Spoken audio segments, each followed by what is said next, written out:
All right. Hello, my name's John Ostrander. I'm a second year master's student in engineering design. I studied mechanical engineering here in my undergrad at Penn State, and I was the house manager for the 2017-2018 school year. So I guess I'm just going to talk a little bit about my experience as house manager. So why did I apply to be house manager in the first place? So I lived there for half a year at co.space, and I fell in love with the place almost instantly. I really enjoyed the people, the different activities we were doing.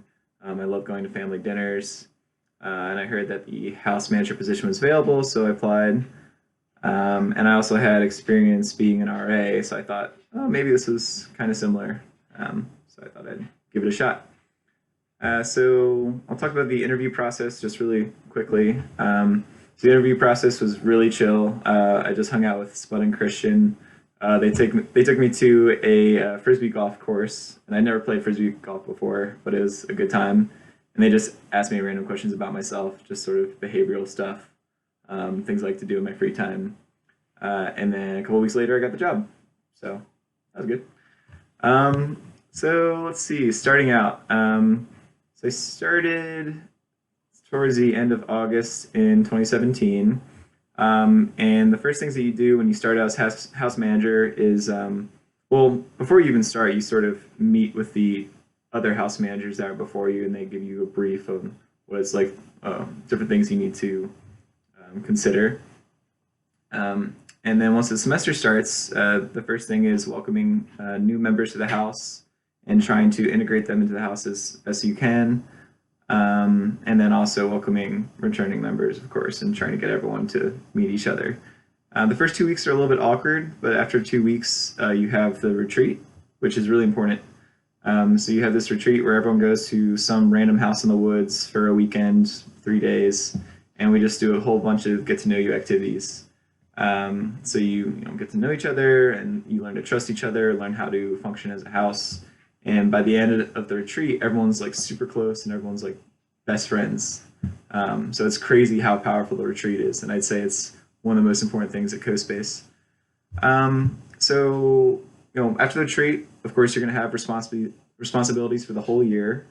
So some of the main responsibilities I had as a co.space house manager and the other house manager I was with, we had to lead journey jumps. We had to set up house meetings, lead house meetings, organize family dinners, guest dinners, pitch dinners. It's a lot of dinners. You do some group facilitation. That's really important to be comfortable speaking to a group and sort of facilitating conversation. Organizing events, encouraging other people to host their own events. Resolving arguments. You live in a house of 20 people, there's going to be disputes here and there, so you have to resolve arguments, not a big deal. And then leading cleaning blitzes, so once a week just cleaning the house from head to toe with the rest of the house. Then there's other responsibilities, so like ordering supplies for the house. There's a lot of things that the house provides student members of the house, so there's trash bags and toilet paper and all that other stuff that we have to order every couple of weeks. Let's see what else. There's also like fixing small things up around the house, so it helps if you can use hand tools and just fix basic things. I had to fix the toilet a couple of times, but again, not a big deal. And if you don't know how to fix something, then you have Spud and Christian, and they have a maintenance guy that you can contact as well. Keeping up with Slack, and then meeting with your team, so Spud, Christian, and the other house manager you're with, every week. So the most difficult thing about being house manager for me was sometimes you have to be the bad guy. And that's sort of like any leadership role. Sometimes you're going to make decisions that not everyone likes. Again, there's 20 people living in this house, so you're going to make a decision that maybe one out of those 20 people, or maybe even half of those people, disagree with. But it's important to remember that it's okay to make these decisions, and sometimes you are the voice of reason, and you have to lay down the law.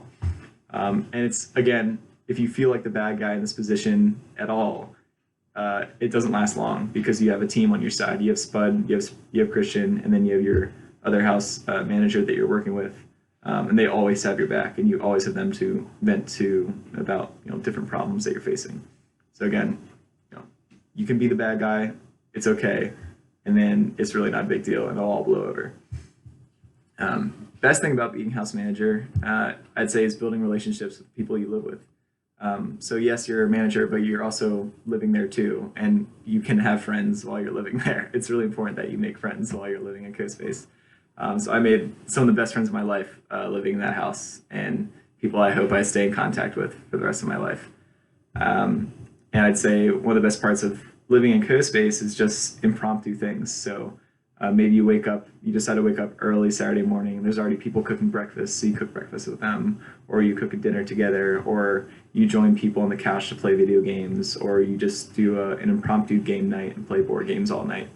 So there's a lot of ways to hang out with people. There's always people around the house, and they're always willing to invite whoever's around to play games with them. So it's really great community.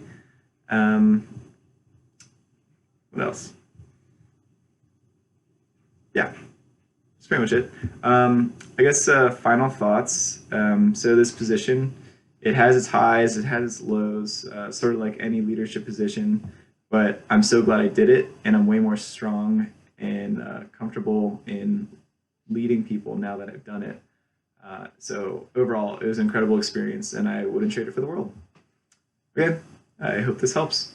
Thanks.